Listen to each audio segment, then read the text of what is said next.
And to everybody listening. Today, as former President Donald Trump's defense team presents its case, we're going to welcome former Defense Secretary Bill Cohen. He's also a former Republican senator from Maine. And most importantly, as a freshman member of the House of Representatives, he was one of 7 Republicans on the House Judiciary Committee who voted to impeach Richard Nixon. So he is somebody that had to go on the record as a Republican member of Congress back in 1974.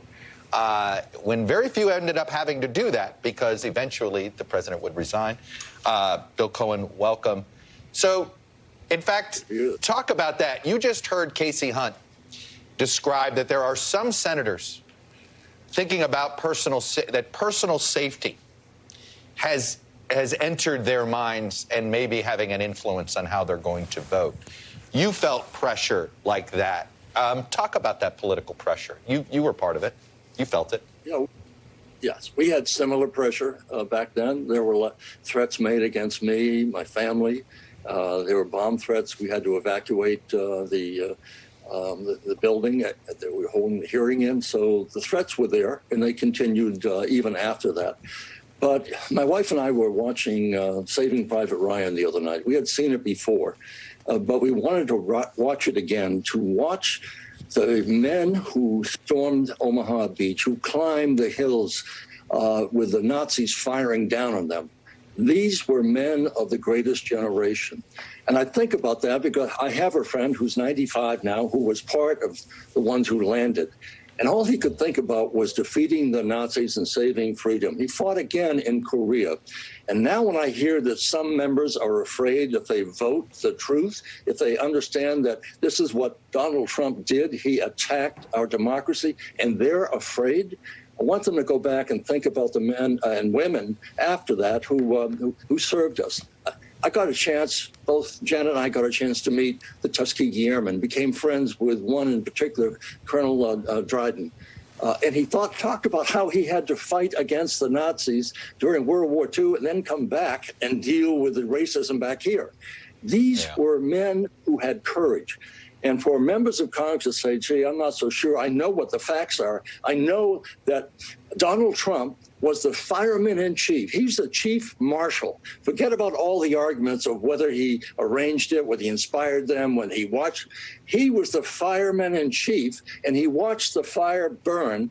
And while he sat back either eating chips or drinking some soft drink and took no action, that was an impeachable act. And any person in the Senate who doesn't recognize that as an impeachable act and votes not to convict, they don't deserve to have the word honorable next to their name. This is clearly a case where he violated his duty. He first tried to get the military to perhaps step in. He asked for President Putin to help him out. He asked for President Zelensky to help him out. He asked the Secretary of State of Georgia to help him out. Get me 11,780 votes. He asked the Vice President of the United States to help him out. And when they said no, he sends in his ragtag army as such, his Boogaloo Boys, the Proud Boys. Who are the Proud Boys? Anything like the Doughboys of World War I? Anything like the Greatest Generation? No. So I think every member on the Hill knows what has happened, the failure of the president to take the action required to protect and defend members of Congress, his own vice president, Capitol Hill, the police. I didn't hear any of the Boogaloo Boys or the Proud Boys say Blue Lives Matter. Where were the Blue Lives Matter signs? They were attacking them. They killed one and caused the death of others.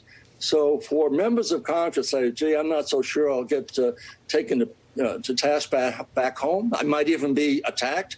I say that's the burden you have because the Constitution is worth defending, and every one of our predecessors was willing to climb those hills in Omaha and to hit the beaches while they were being attacked savagely by machine gun fire.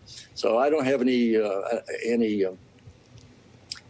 to say about those who are acting in fear now. I was just going to say, I don't think you have much empathy for that. Yes, well, I take it. And when you look at the senators who are aligned so strongly with the president, they include Josh Hawley and Ted Cruz and others who have aspirations to run in 2024. They seem to feel that being aligned with Donald Trump, even after impeachment, no matter what happens in this trial, and we presume that there aren't going to be 17 brave Republicans who stand up, but we don't know that. But that, You know, that is the position they should be with the Republican Party. What happens to our two-party system if one of the parties is aligned with someone whom, as you have described, has violated his oath of office and does not deserve to be running for president again? Just think about the hypocrisy of those individuals who are thinking now about running for the presidency in the future. Just a year or so ago, they paid tribute to John McCain, lying in state in the U.S. Capitol, saying this was a hero. This was a man of courage. He gave up his freedom in order to allow other prisoners of war to go before him. So they paid tribute to him as a hero. They paid tribute to Brian Sicknick as a hero who tried to defend them.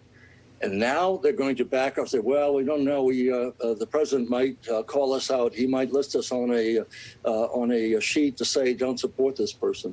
I think every Republican member looking at that evidence has really no alternative if they're going to abide by their conscience, the truth, which is laid out by Jamie Raskin brilliantly, powerfully, persuasively, patriotically.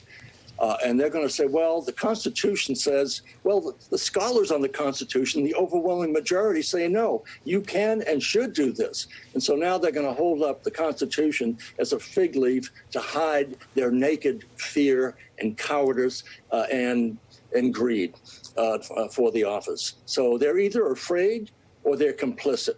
Either one, it marks them as being really ashamed, I think, to say that they're a member of the Senate and didn't vote to protect that document to which they swore allegiance to. Bill Cohen, former Secretary of Defense, former U.S. Senator, former member of Congress. I have to tell you, I will say this. We're going to make sure that your first answer to us and what you had to say there makes its way around social media so people can hear it. You had a lot to say. It was very important, and it was very moving. Thanks.